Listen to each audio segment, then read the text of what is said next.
그러면 심장암은 그러면 어떻게 예방할 수 있어요? 그러니까 뭐 위험인자가 흡연, 네.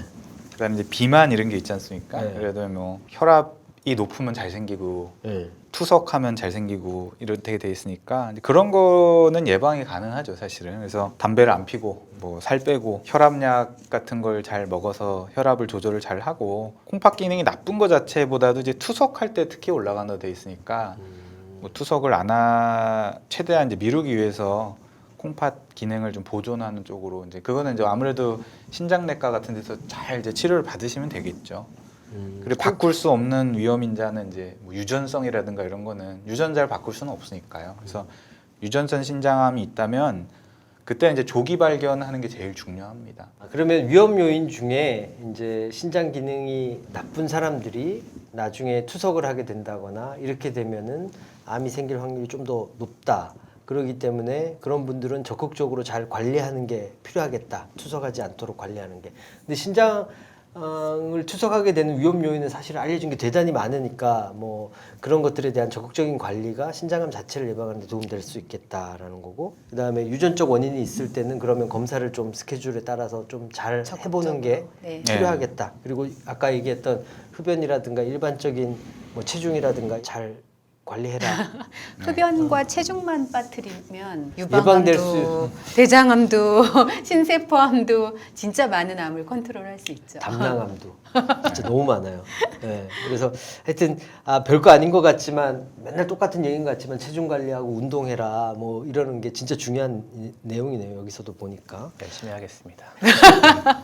혹시 이게 좀 어려운 병명의 그런 신장암 중에서는 뭐 유전성 암들도 있고 다낭성 뭐 이런 신장 신증? 네. 뭐 이런 병도 있고 뭐 이런 복잡한 것들이 많던데 그런 암에 대해서 혹시 간단하게 좀 설명해 주실 수 있나요? 유전성으로 생기는 다낭성 신질환에서 발생하는 신장암도 물론 있을 수 있는데요. 아까 이제 그 투석할 때 생기는 신장암은 그거랑 약간 다르고요. 네. 그거는 이제 유전성이라기보다 이제 후천성으로 신장에 이제 물혹 같은 게 막 생겨요. 투석을 하게 되면은 신장 세뇨관이 막 이상하게 증식을 하는 그런 상황이 생기면서 투석하고 한 5년, 10년 지나면 대다수의 환자들이 이제 콩팥이 막 덩어리가 뽕뽕뽕뽕뽕 이렇게 생기거든요. 거기서 생기는 신장암이란 게 좀 있을 수 있다. 그래서 이제 투석하시는 분들은 가끔씩 복부 영상을 찍어보는 게 좀 권장은 되고요. 그다음에 이제 유전성 신장암이라는 게 우리나라 유전 질환이 잘 없다고 다들 생각을 하시잖아요. 생각보다 유전성 신장암이 있더라고요. 있고 제일 유명한 게 이제 뭐 포니펠린다우 병이라고 해서 이거 이제 투명세포암이 굉장히 다발성으로 신장에 생기고 혈관종이 뭐 뇌나 뭐 망막이나 이런 데 생기면서 뭐 부신 질환, 뭐 췌장 질환이 생기는 건데 이 경우는 주기적으로 이제 계속 영상을 찍으면서 신장암이 있으면은 만약에 크기가 3cm 같은 어떤 제한점이 있거든요. 크기를 넘어서면 이제 좀 잘라내고 왜냐하면 그거보다 작을 땐 전이를 거의 안 하고요. 네. 그 이상 돼야 이제 여기저기 전이가 되거든요. 그래서 그렇게 이제 관리를 받아야 되는 신장암이고 그 유전성 신장암을 진료하면서 좀 안타까운 건 가족들이 이렇게 검사를 안 하려 그래요. 나한테 와서 이제 돌연변이 생긴 경우도 있는데 대개는 부모님 중에 한 분한테 물려받은 경우가 있고요.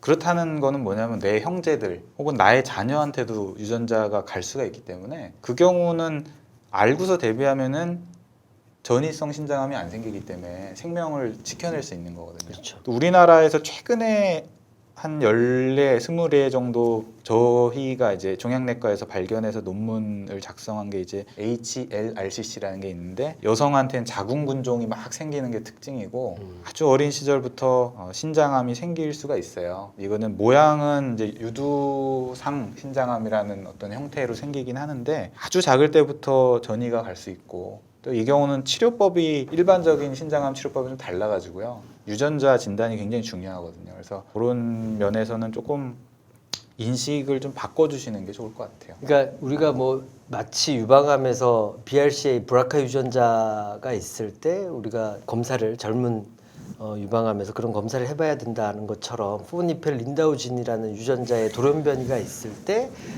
투명세포암이라는 형태의 암이 잘 생긴다라는 네. 거고 실제로 그런데 대부분의 투명세포 암은 다 포니펠 린다우 진의 기능이 떨어져 있는 거는 맞잖아요, 그죠? 그거는 이제 종양에 발생한 돌연변이 그렇죠. 있는 거고.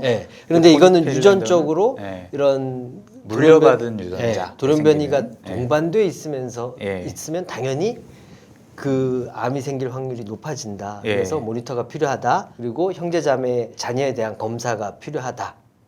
뭐 그런 내용이네요. 네. 이게 어쨌든 이게 흔한 건 아니지만 만약에 내가 유전성 그 포니펠 린다우 유전자에 돌연변이가 있다면 그걸 잘 모니터하면 조기 발견해서 어쨌든 이 신장암이 전이되기 전에 어떤 대응을 할 수 있으니까 좀 아는 게 중요하겠다 이렇게 생각하시면 될 것 같네요. 네. 오케이, 알겠습니다.